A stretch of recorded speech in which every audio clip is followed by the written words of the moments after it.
and then you're on record. You can't mess this up. We like close-ups. We don't care if you have a steady hand or not. So from time to time, get up there close on us. You can up and down, all that kind of stuff. So, Okay. and then, and once we get going, don't pause.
Was everybody else on mute?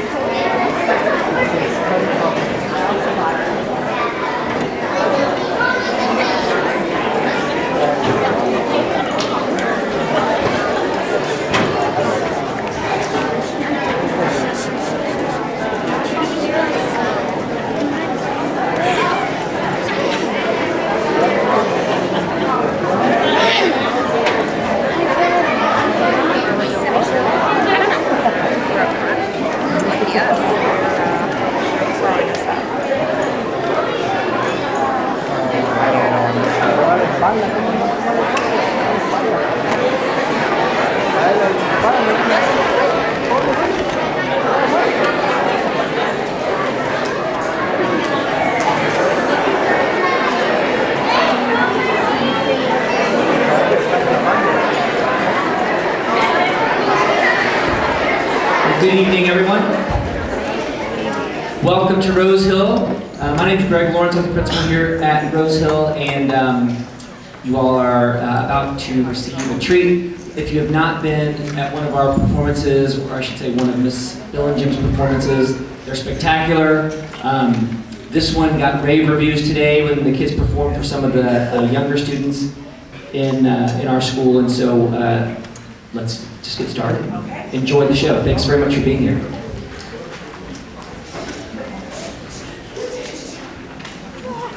They're so excited. We do have to do some things first. Some of you who have been at one of my programs before, we're so excited. And what we want to do right now is we do want to find our loved ones and give them a big wave. Everybody make sure you know where loved ones are.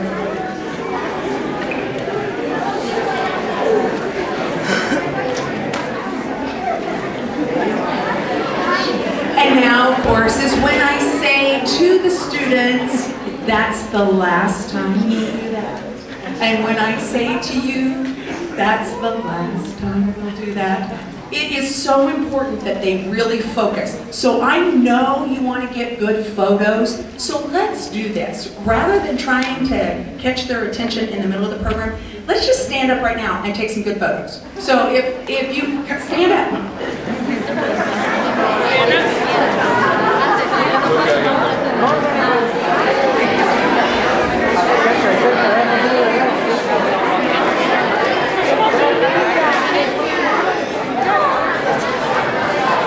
You're fine. Go ahead.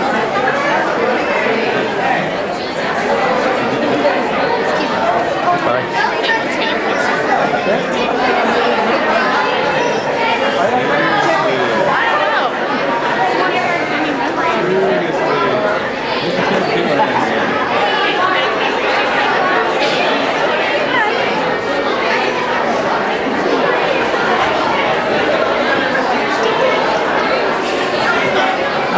going to give you about 30 more seconds.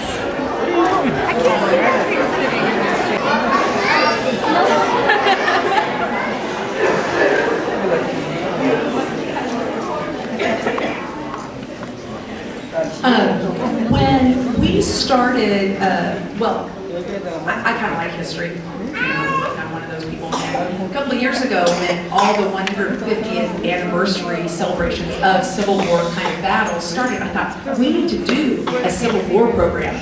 And I was pretty sure that it was 5th grade who studied Civil War, so, you know, I was waiting until 5th grade had another program. I wish I could say that I was smart enough to realize that today is actually the 150th anniversary of when Lincoln gave the Gettysburg Address, but I didn't know that until today. When we finish this program, you will understand why I wish I could say that I was smart enough to do that. But I have been so proud of these kids. This is by far the most serious thing that we've ever tackled in terms of what the subject matter is, and just the sheer number of songs and all of the lines they have. They've just really done it, and I'm so proud of them. I just wanted to know that before I start. And of course, they're going to be awesome. So, we're going to get in our positions, and we'll do this thing for you. Thanks for being a great audience.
We're arguing about if we trust the Constitution. The politicians are still arguing about if I have to I thought Civil War is about slavery. Well, it was about that too. You better get inside and give me a warning. See you later.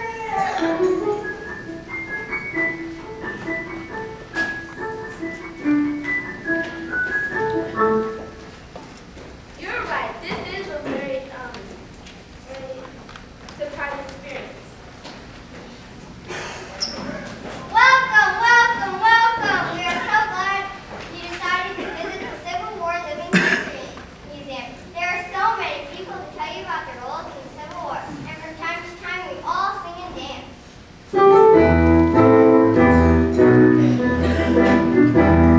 When Johnny comes marching home again, hurrah, hurrah. We'll give him a hearty welcome and hurrah, hurrah.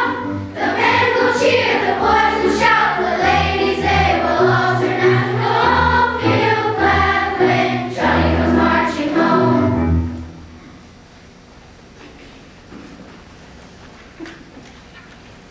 This is incredible. Let's get started.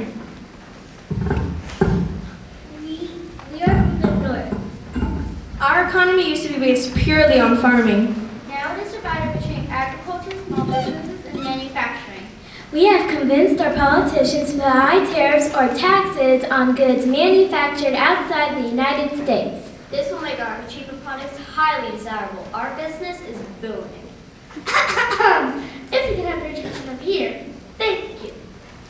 We are from the South. Those manufacturing tariffs they just told you about are not helping us. They are hurting us. We do not have large manufacturing companies down here. In the South, cotton is king. We have many small farms where the farmers and their families do most of the work. However, the wealthiest and most powerful men own these large plantations. These plantations depend on the hard labor of hundreds of slaves to keep the large homes running smoothly.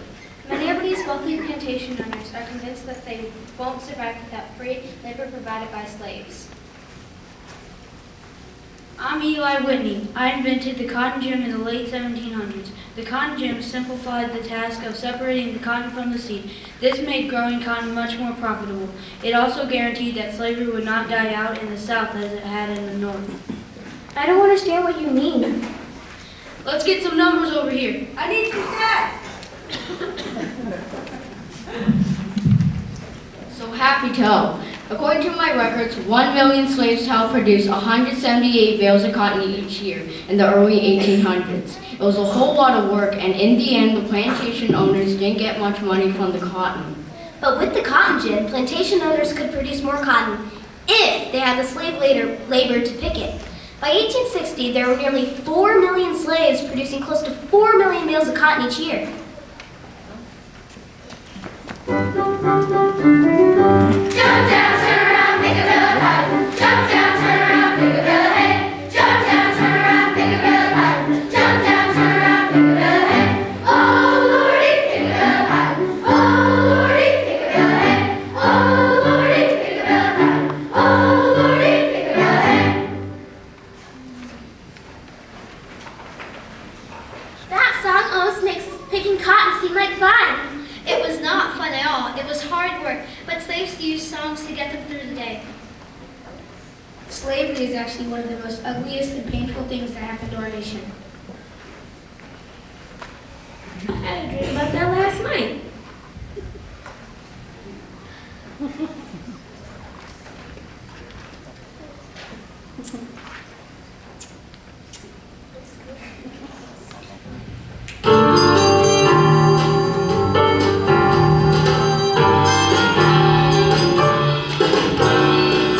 One night I dreamed I was a slave and by 1950 was the time. Sorrow Was the only sign, nothing around to ease my mind.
taught me. You're Aunt Tubman? That's correct. I was born into slavery. I escaped to the North in 1849. I secretly returned to the South many times to lead other slaves to freedom. A loosely organized group of free blacks, slaves, and white sympathizers formed a secret network of people and places that had escaped slaves on their journey to freedom. This network became known as the Underground Railroad. Some say it was called the Underground Railroad because it was a secret. Others say it was because slaves disappeared on it like they had gone underground. Several spiritual songs from Northern slaves became coded songs. They held hidden meanings of the Underground Railroad and hope for freedom. Moses was a reference to me and other conductors or leaders on the Underground Railroad. Trains and chariots were references to the paths and trails. Glory and the promised land were references to the northern tree.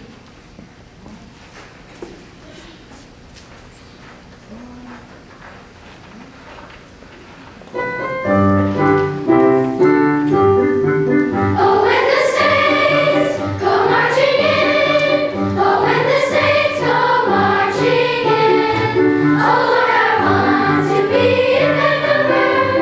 When the saints go marching in. Oh, when the stars refuse to shine. Oh, when the stars refuse to shine. Oh, Lord, I want to be in that number. When the stars refuse to shine.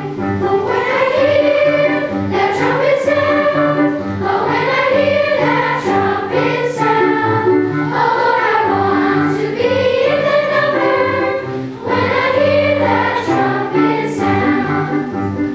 This train is bound for glory, this train. This train is bound for glory, this train. This train is bound for glory. If you run, you must be holy. This train is bound for glory, this train. This train don't care no gamblers, this train. This train don't care no gamblers, this train. This train don't care no gamblers, no hypocrites, no midnight ramblers. This train don't care no gamblers, this train. This train is bound for glory, this train. This train is bound for glory, this train. This train is bound for glory, don't care nothing but the rest is holy. This train is bound for glory, this train. Swing low, sweet chariot, coming for to carry me home. Swing low, sweet chariot, coming for to carry me home. Looked over Jordan and what did I see? Coming for to carry me home. A band of angels coming after me. Coming for to carry me home. Swing low, sweet chariot, coming for to carry me home. Swing low, sweet chariot, coming for to carry me home. If you get there before I do, coming for to carry me home. Tell all my friends I'm coming there too, coming for to carry me home. Swing low, sweet chariot, coming for to carry me home. Swing low, sweet chariot, coming for to carry me home. I'm sometimes up and sometimes down.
we are congressmen from the north and we believe slavery is wrong. Slavery is wrong. As states joined the Union, we push for those states to be free states. We are congressmen from the South. We uphold each state's rights to decide for themselves whether they'll be free or slave states. More arguing politicians. I'm beginning to see a trend here.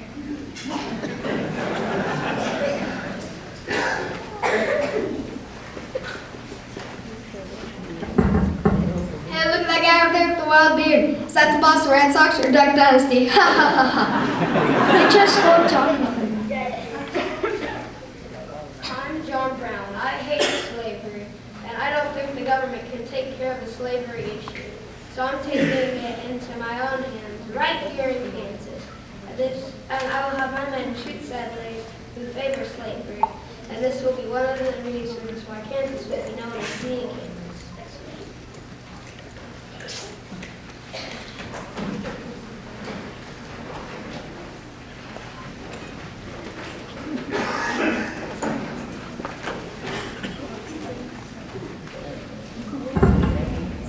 I'm Harriet Beecher Stowe. I'm writing a book, Uncle Tom's Cabin, that vividly portrays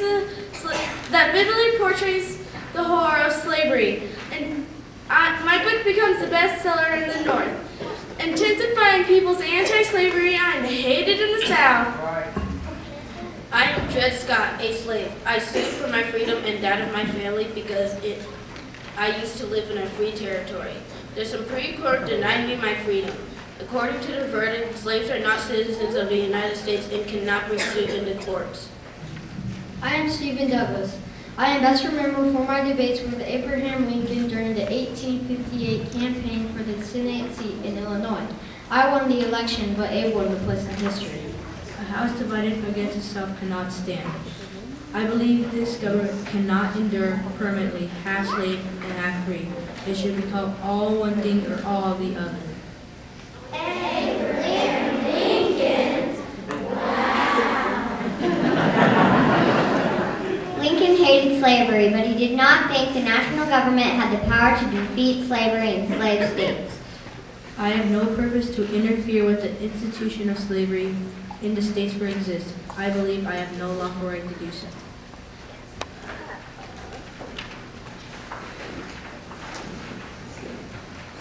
Although Lincoln did not argue for abolition, he wanted to keep slavery from spreading into territories. Lincoln believed that slavery would end on its own if it were not allowed to spread across the country. Abraham Lincoln lost the 1858 election, but 2 years later became the President of the United States. That election showed how divided Americans were. Lincoln did not win in a single southern state. To Southerners, Lincoln's election was a disaster. One newspaper called it The greatest evil that has ever befallen this country.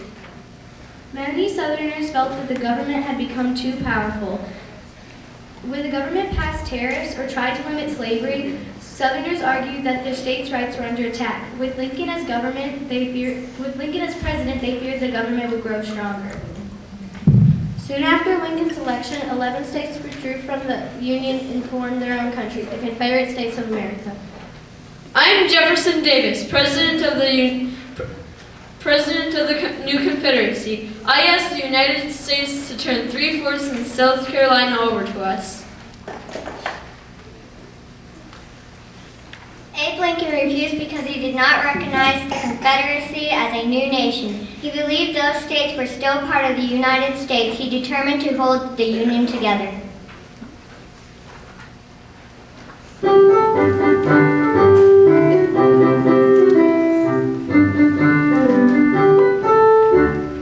Yes, we'll rally round the flag, boys, we'll rally once again, shouting out the battle cry of freedom. It will rally from the hillside, we'll rally from the plains, shouting out the battle cry of freedom. The Union forever, hurrah, boys, hurrah! Down with the traitor and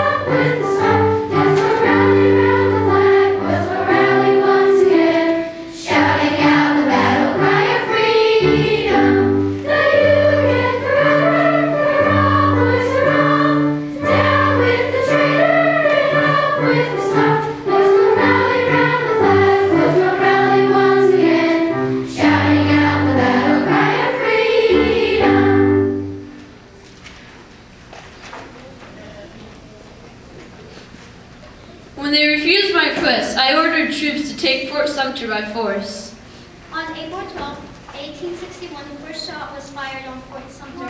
After 34 hours of bombing, the soldiers inside the fort surrendered. The Civil War had begun.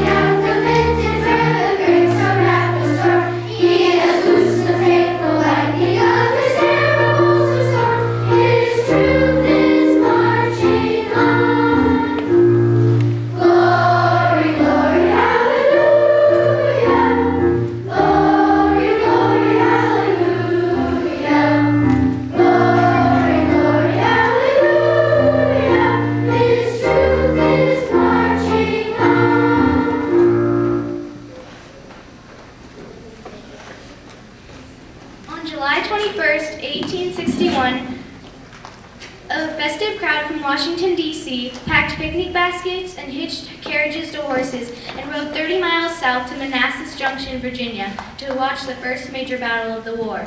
They were sure the Union would defeat the Confederacy quickly and the war would be over. This was not the case. In this battle, called the Battle of the Bull Run, Confederate forces soundly defeated the Union Army. Many soldiers had enlisted 90 days, and each side was confident they could beat the others in much less time. The reality was quite different. The war lasted 4 bloody years. 620,000 soldiers died and many more were wounded.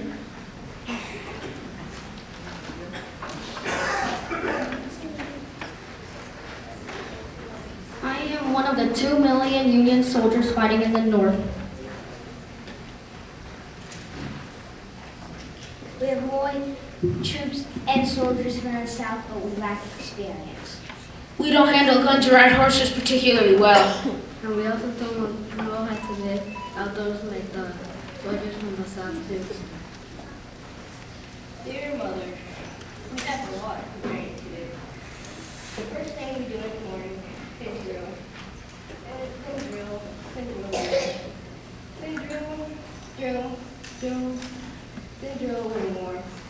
Between drills we drill. Sometimes stop to eat a little. Have and then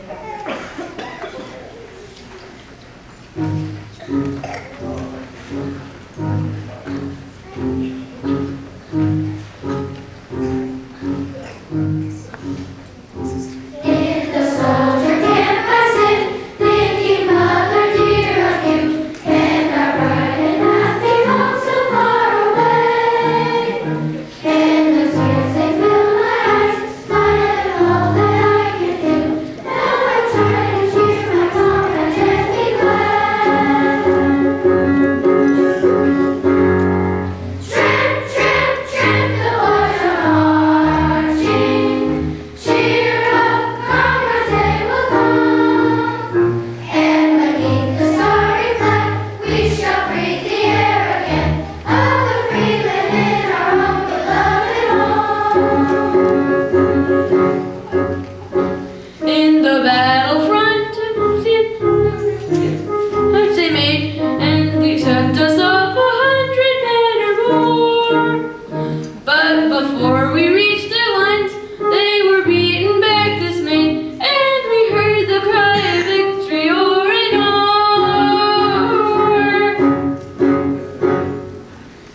am a Confederate soldier. At first we had many victories, but as the war continued, the Union troops were able to cut off our supply lines.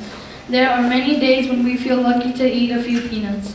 Of course, when that's all you've had to eat for several days, those peanuts, or as the fellas like to call them, goober peas, aren't quite so delicious anymore.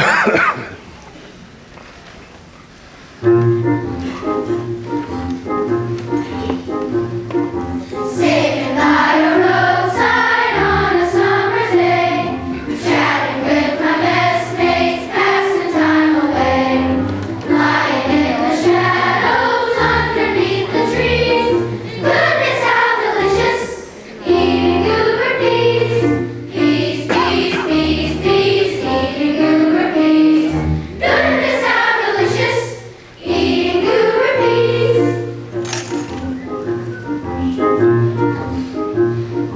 When a horseman passes, the soldiers have a rule to cry out the loudest, "Mister, get a mule!"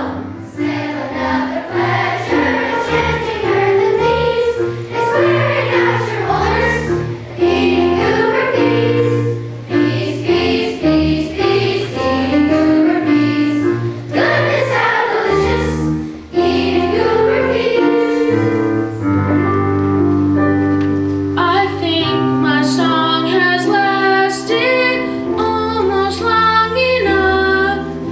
The subject's interesting, but the mime's already rough. I wish the war was over, run with from rag and fleas. We kiss our wives and sweethearts and gobble goober peas. Peas, peas, peas, peas, eating goober peas. Goodness how delicious, eating goober. Man, I hate those things. Peas, eating goober peas.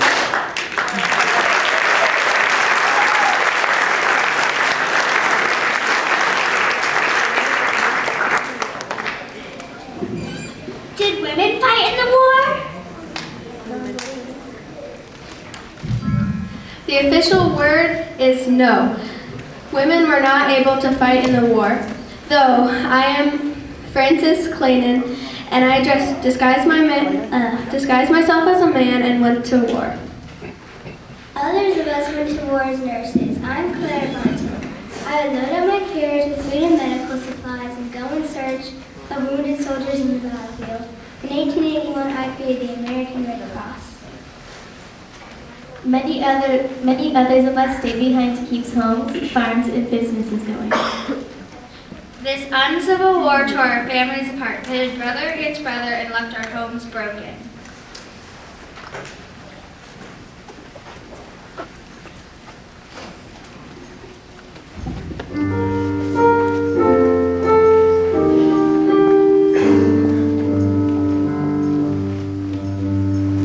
Here I sit on Buttermilk Hill. Who could blame me? Cry my fill, and every tear would turn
wars were horrible, there are many times when the life of a soldier is quite boring. Whether it is trying to find ways to stay at work, midnight sentry duties, whether it is digging trenches or recuperating in a hospital, there is hours, days, and even months with little to occupy our time. One of our best weapons against the boredom is music. We play fiddles, harmonicas, and banjos, and singing songs. We gather around the campfire. We even whistle our favorite tunes as we clean our weapons and dig our latrines.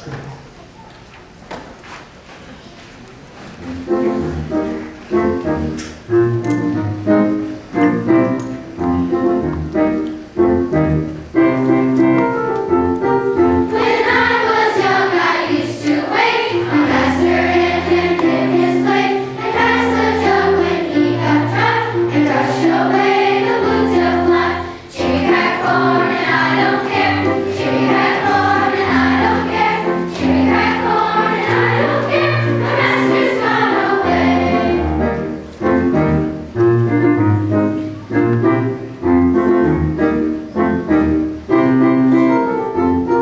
The pony run, he jumped, he pitched. He threw my master in the ditch. He tried the jury, wondered why.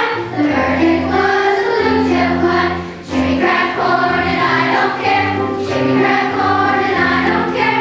Jimmy crack corn and I don't care. My master's gone away.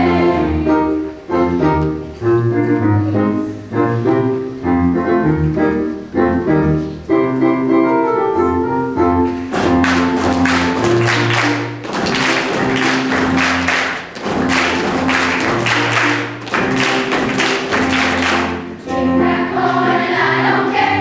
Jimmy crack corn and I don't care. Jimmy crack corn and I don't care. My master's gone away.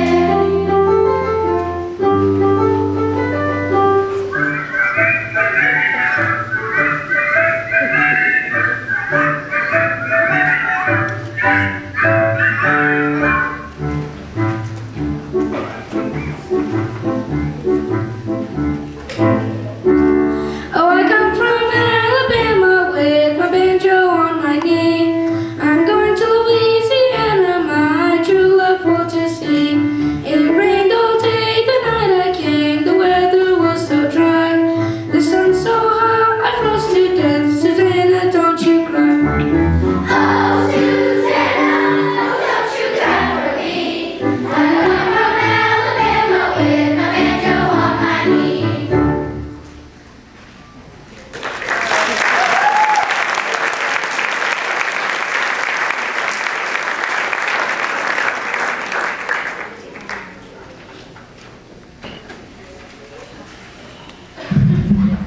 For all the people touched by the Civil War, there is a story to be told. Some are famous, most are not. My name is Matthew Brady. I documented the Civil War in photographs. I took pictures of soldiers both in campgrounds and in battle. 1863 became the turning point in the war. On January 1st, I signed the Emancipation Proclamation while slavery had been a major issue that led to war. At its beginning, my only mission was to keep the Union together. The proclamation made freeing slaves a goal for the Union war effort and a step towards outlawing slavery and conferring full citizenship upon its slaves.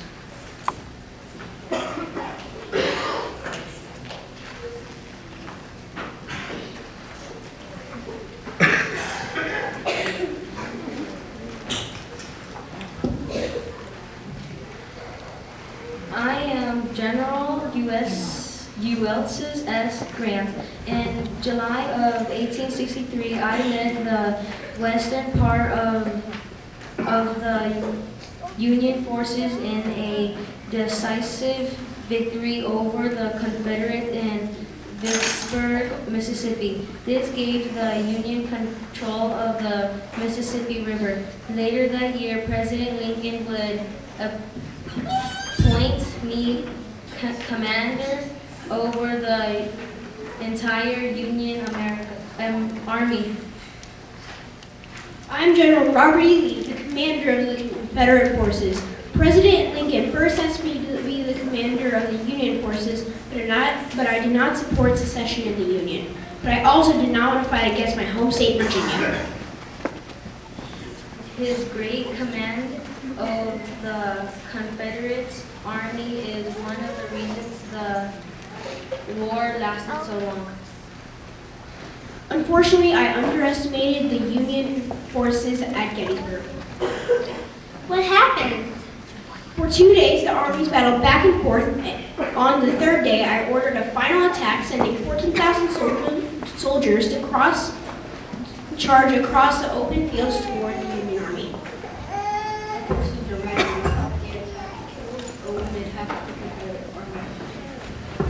Forced to retreat from the war were awfully gone for 2 more years. The army was never the same.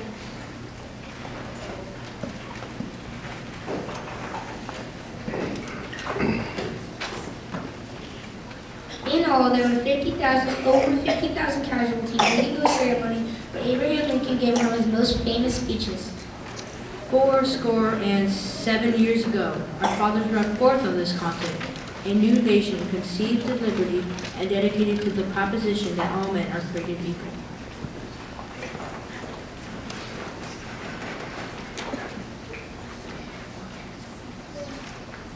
Now we are engaged in a great civil war, testing whether that nation or any nation so conceived and so dedicated can long endure.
much. Thanks for being a great audience. They're fabulous, fabulous kids. I must say a special thank you to Mrs. Freeman and Ms. Sherman and Ms. Schmitter, who gave us lots of time so that we could practice this. And so thank you, thank you, thank you. You guys must make up whatever it is that we missed all the times we practiced. So we're very hard. Also, a big thanks to Mrs. Colwell and to Mrs. Schools and to Mrs. Blair, who helped us with some of our costuming things. So thank you very much. Thank you very much.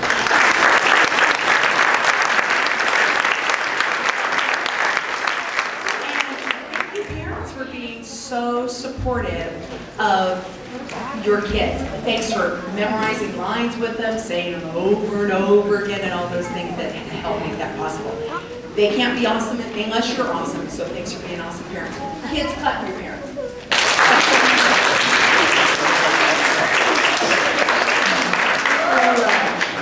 Listen, here's what we'll do.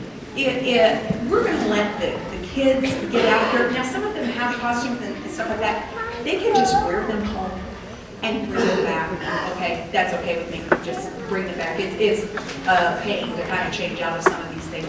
So just bring them back if they're not yours. We're going to let them go out into the hall first, and then we'll let you get them. Get her right now.